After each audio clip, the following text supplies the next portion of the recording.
शान स्टूडियो निर्विघ्न भारनी। बिट्टू डीजे मलाही बाजार मंदिर के पीछे।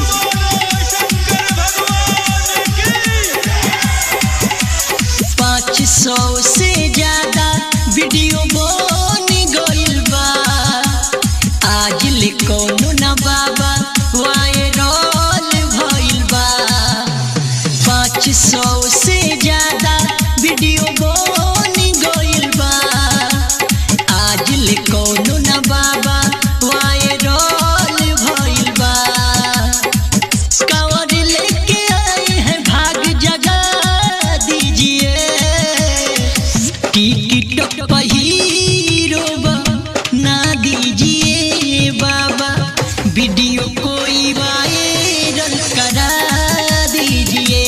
भोला बीगो पहिरो ना दीजिए बाबा, वीडियो कोई वायरल करा दीजिए। डीजे बिट्टू मलाही बाजार।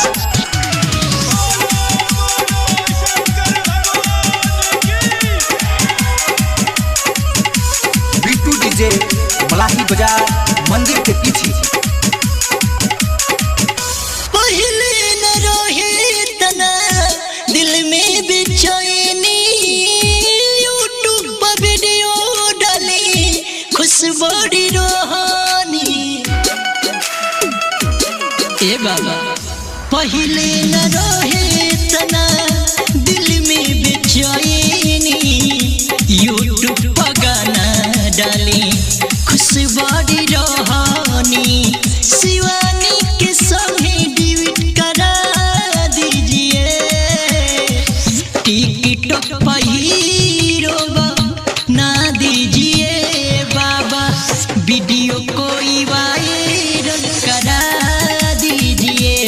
भोला बीगो पहिरो ना दीजिए बाबा, वीडियो कोई वायरल करा दीजिए। बिट्टू डीजे मलाही बाजार मंदिर के पीछे। बिट्टू डीजे मलाही बाजार। गोलुआ जहरवा रोजो हमके रिगावे सो, टिकटॉक पर वीडियो बाबा जब जब बनावे सो। सुनो नी ऑन जे